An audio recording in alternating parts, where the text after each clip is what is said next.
Hey, it's Regan here, and today I'm going to tell you my top 10 horror movies. This is the first video I've made with my new Manfrotto tripod and camera stand, which I shared on Instagram stories last week, and it's really nice to be free and not have to just have a box in front of me and just the small camera stand on the top. So now I want to put a disclaimer out right before I start this top 10 and let you know straight away, The Exorcist is not on this list. Cue angry YouTube comments and general internet outrage. The reasons for this are I wanted to have an interesting and diverse list, and let's be honest, 10 just isn't really very many, and a lot of good movies that I would have liked to be on there just aren't. The Exorcist is The Exorcist. It occupies a specific place in the history of horror, and it's sort of above the list. Fun fact, the reason why I'm called Regan is because of The Exorcist. So before we get into the list, I only had one rule when choosing my top 10, and that was anything that made me feel really down and depressed at the end, even if I liked the movie, I would not include. For this reason, The Descent, The Borderlands, Hell House and The Orphanage didn't make the cut. All of which I'd recommend watching at least once, but be prepared to feel pretty bad at the end. I just don't really like feeling that way. So if you're ready, this is my top 10 horror movies. At number 10 we have The Shallows, in which Blake Lively battles an extremely persistent shark. Blake Lively plays a character called Nancy, and she stupidly decides to go surfing alone. A massive shark turns up and attacks, and she has to find a rock and climb to safety. From there, the rest of the film is Nancy battling the shark and trying to get back to the beach. You do have to suspend your disbelief for this movie because realistically, would the shark be so keen on having her as dinner that it would really stick around that long and be so persistent? I'd say no. But honestly, who cares about that? It's just woman versus shark, and it's just really good. Get out! Shark! At number 9 we have It Follows. The story of It Follows follows a girl named Jay who picks up the worst STI you could possibly imagine. And that is a mysterious entity that will relentlessly follow you, never stop, until it gets you. Like literally until you are dead. The mysterious entity can take the form of literally anybody, so I feel like that would leave you with a lot of trust issues.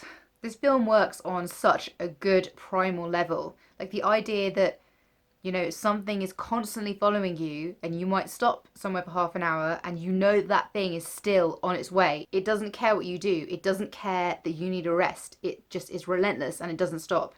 Wherever you are, it's somewhere walking straight for you. All you can do is pass it along to someone else. At number 8 we have The Ritual. The premise of The Ritual is about a group of guys who are really all best friends, and right at the beginning of the movie, one of them gets killed in a robbery. A few months after that happens, the friends meet up again and they decide to honour their friend's memory.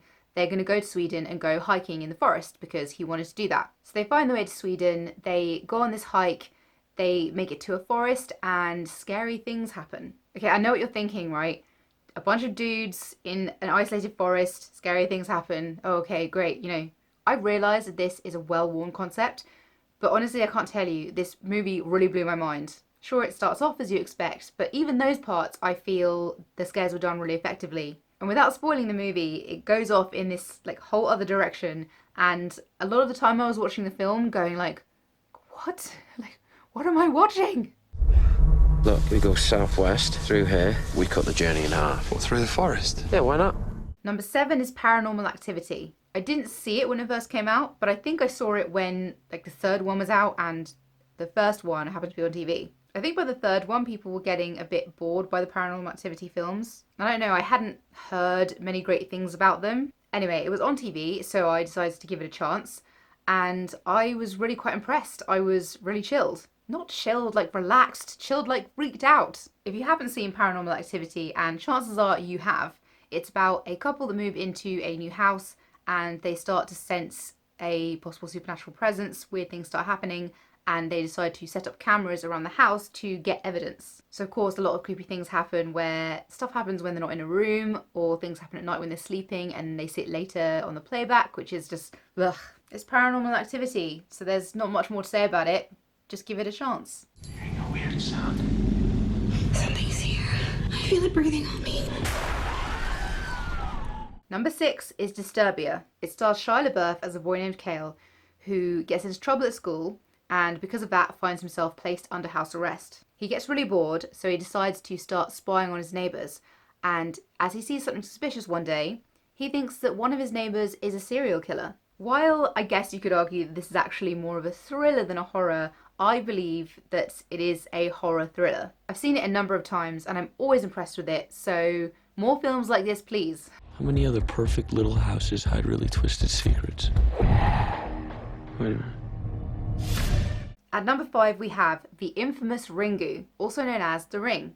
I think at this point we can assume that most people know the story, or at least the concept, of the mysterious videotape that curses anybody who watches it to die 7 days after doing so. This is the film that taught us watching TV is not safe. Like, the screen won't protect you. I guarantee you in your house you will know you've got some videos, some CDs that aren't marked, they have nothing written on them. You want to find out what's on them, but you know, look at the people in Ringu, what happened to them? The image of the girl climbing out of the well and walking over and crawling out of the TV is iconic and scary as heck.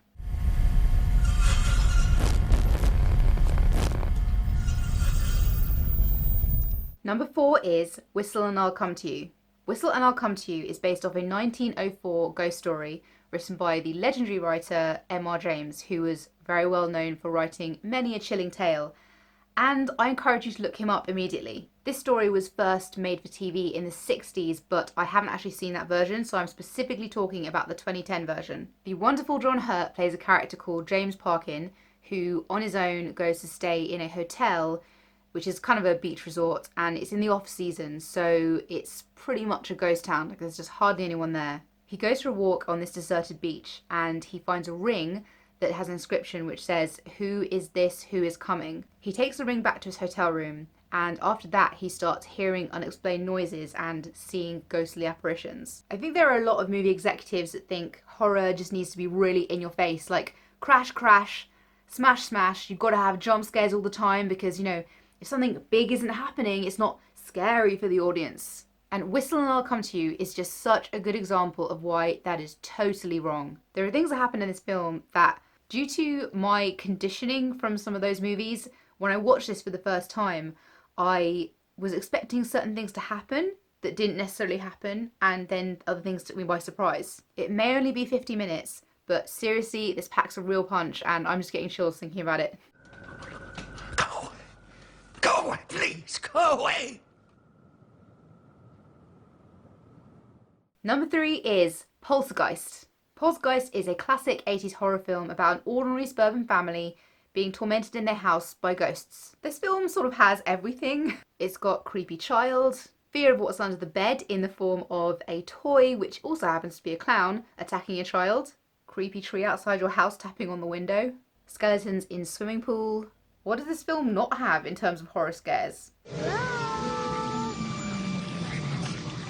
They're here. Number 2 is Insidious. I remember when it came out, it was just so refreshing. It was a major horror film that was focused on suspense and the supernatural. I don't know if you can tell, but when it comes to horror, I'm all about the supernatural. I've never been into the whole hacky, slashy, blood, guts type of thing. Not that those aren't terrifying and horrific situations to think about, but whenever I've seen anything like that, it more just makes me feel kind of grossed out rather than actually scared. With horror, I want to feel a primal fear of the unknown. And Insidious does it pretty well. Classic premise, a family move into a new home, and bad stuff happens. More specifically, their son Dalton falls into an unexplained coma which no treatment will help him come out of. Lots of creepy things start happening in the house, scary voices being heard over the baby monitor and such. The husband's mother turns up and she says she had a dream about a mysterious dark figure being in Dalton's room. I don't want to say any more in case you've not seen it, so all I'll say is, Insidious, it's a good one. I went into Dalton's room. There was something in there with him. And my number 1 spot goes to Alien. Alien is science fiction and horror at its very best. The crew of the Starship Nostromo answer a distress call from an alien vessel, and when one of the crew members is attacked by what we call a facehugger, he falls into a coma. They take him back to the Nostromo, and eventually he dies in one of the most shocking body horror scenes of all time. A little alien pops out of his chest who's been gestating in there this whole time, and runs off. Everyone is suitably freaked out, and as the alien grows, the crew is picked off one by one, with only the iconic Ripley being left.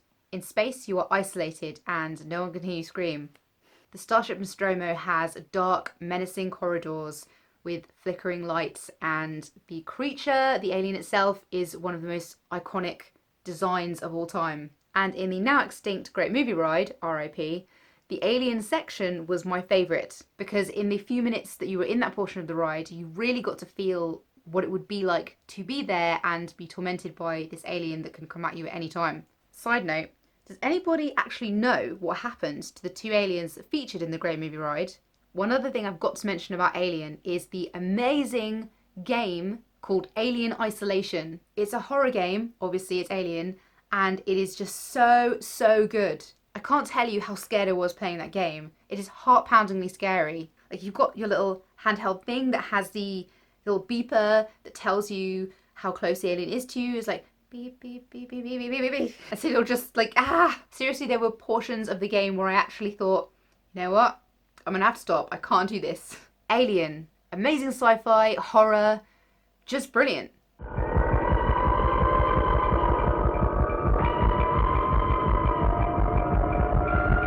Special mentions go to Hush, a film about a deaf woman being tormented in her house by a ruthless killer. Ghost Stories, the play/movie. If you can see the play, go and see it live, but if you can't do that, the next best thing is the movie. Blink, which is an episode of Doctor Who. To watch this episode, you don't need to have ever watched Doctor Who before or know anything about it.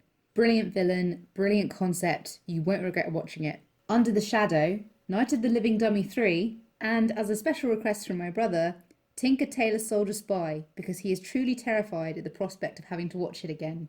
Anyway, let me know what you think of this list. I feel pretty confident saying that it's probably unlikely you've seen Whistle I'll Come to You, but I could be wrong. I'm interested to know what you think. What's your favourite horror movie? Let me know in the comments. Thank you so much for watching. Please like and subscribe, and I'll see you in the next one. Bye!